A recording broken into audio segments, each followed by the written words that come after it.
திருச்சி மணப்பாறை அருகே நிகழ்ந்த சாலை விபத்தில் 7 பேர் உயிரிழந்த சம்பவம் அப்பகுதியில் பரபரப்பை ஏற்படுத்தியுள்ளது. இதுகுறித்து களத்தில் இருக்கும் நமது செய்தியாளர் மகாலிங்கத்திடம் கூடுதல் தகவல்களை கேட்கலாம். மகாலிங்கம், சாலை விபத்தில் 7 பேர் உயிரிழந்த சம்பவம் தொடர்பான கூடுதல் தகவல்களை சொல்லுங்கள். வணக்கம் லலிதா. திருச்சி மாவட்டம் வளநாடு கைகாட்டி அருகே ஆம்னி பேருந்தும் சரக்கு லாரியும் மோதி இந்த சரக்கு லாரியில் பயணித்த 7 பேர் தற்பொழுது பலியாகியுள்ளனர். அதாவது திண்டுக்கல் மாவட்டம் அம்மாப்பட்டியைச் சேர்ந்த 30க்கும் மேற்பட்ட மக்கள் இந்த தற்போது நாம் பார்த்து கொண்டு இருக்கின்ற இந்த மினி லாரியில் தான் வந்திருக்கிறார்கள். இந்த மினி லாரியானது வந்தவர்கள் ஊத்துக்குளியில் உள்ள ஒரு அவர்களுடைய குலதெய்வ கோயிலுக்கு கிடா வெட்டி சாமி கும்பிடுவதற்காக வந்திருக்கின்றனர். அவர்கள் ஊத்துக்குளி இடத்தில் சாமி கும்பிட்ட பிறகு அடுத்த கோவில்பட்டி அருகே முப்புளியம்மன் கோவிலில் வழிபாடு செய்வதற்காக மதுரையில் இருந்து திருச்சி நோக்கி வழியாக வரும்பொழுது இந்த விபத்து ஏற்பட்டிருக்கிறது.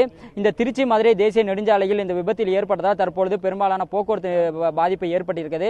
குறிப்பாக இந்த சரக்கு லாரிகள் அதிக அளவுக்கு 30க்கும் மேற்பட்ட மக்கள் இந்த வாகனத்தில் ஏற்றிருக்கிறார்கள்.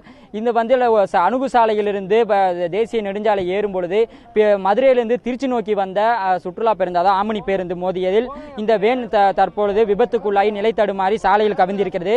இதில் 30க்கும் மேற்பட்டோர் தற்பொழுது பலியாகியுள்ளனர். தற்பொழுது இந்த விபத்து நடந்த இடத்தில் மாவட்ட ஆட்சியர் KS பழனிசாமி அவர்களும் காவல் கண்காணிப்பாளர் செந்தில்குமார் மற்றும் உயர் அதிகாரிகள் தற்பொழுது இங்கு ஆய்வு நடத்தி கொண்டிருக்கின்றனர். இது குறித்து விசாரணை நடத்தி கொண்டிருக்கின்றனர். இங்கு இந்த விபத்தில் காயமடைந்தவர்களை தற்பொழுது அரசு மருத்துவமனையில் அனுமதிக்கப்பட்டிருக்கின்றனர்.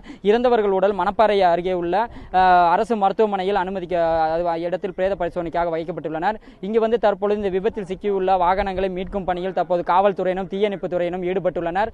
இங்கு அடிபட்டவர்களை மீட்கும் பணியில் பொதுமக்களும் ஈடுபட்டுள்ளனர். தற்பொழுது இந்த விபத்து நடந்தது குறித்து தற்பொழுது மாவட்ட ஆட்சியர் அவர்கள் தற்பொழுது விசாரணை நடத்தி கொண்டிருக்கிறார். இது யார் மீது தவறு இருக்கிறது என்பது குறித்தும் தற்போது தொடர்ந்து விசாரணை ஈடுபட்டு வருகின்றனர். இந்த விபத்து காரணமாக தற்பொழுது திருச்சி மதுரை தேசிய நெடுஞ்சாலையில் போக்குவரத்து நெரிசல் பாதிப்பு ஏற்பட்டது. இது மட்டும் இல்லாமல் இப்பகுதியில் சுற்றுவட்டார உள்ள பகுதியில் மக்கள் கூட்டம் அதிகமாக இருப்பதால் போக்குவரத்து நெரிசலும் காண முடிகிறது. இந்த விபத்து நடந்த இடத்திற்கு தற்பொழுது மக்கள் அதிகமாக வந்து கொண்டிருப்பதால் காவல்துறையினர் பாதுகாப்பு போடப்பட்டுள்ளது. இந்த மக்கள் கூட்டத்தினால் இங்கு போக்குவரத்து நெரிசல் ஏற்படும் போட்டு இப்போ பொதுமக்களை கலைக்கும் பணியில் காவல்துறையினர் ஈடுபட்டுள்ளனர். இந்த விபத்தில் சிக்கிய பேருந்தில் உள்ளவர்களுக்கு சிகிச்சை அளிப்பதற்காக 108 வாகனங்கள் தற்பொழுது அதிக அளவில் விரைந்து கொண்டிருக்கின்றன.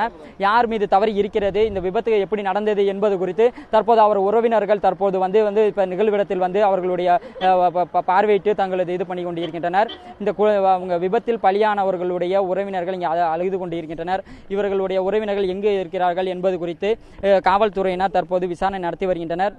இந்த விபத்து முதல் கட்ட தகவல் குறித்து என்ன சொல்வார் காவல்துறை தரப்பு தெரிவிக்கிறார்கள். அணுகு சாலையிலிருந்து தேசிய நெடுஞ்சாலை செல்லும் போது வேன் வந்த பொழுது அதன் பின்னே ஆம்னி பேருந்து மோதியதாக கூறப்படுகிறது. இதில் 7 பேர் சம்பவ இடத்திலே பலியாகியிருக்கின்றனர் நசுங்கி. அவர்கள் இறந்தவர்கள் உடல்கள் அரசு மருத்துவமனையில் வைக்கப்பட்டிருக்கிறது. இது குறித்து அரசு அதிகாரிகளும் தற்பொழுது மாவட்ட ஆட்சித்தலைவர் காவல் கண்காணிப்பாளர் நிகழ்வு இடத்திற்கு உடனே தற்பொழுது விசாரணை தொடர்ந்து நடத்தி வந்து கொண்டிருக்கின்றனர். லலிதா.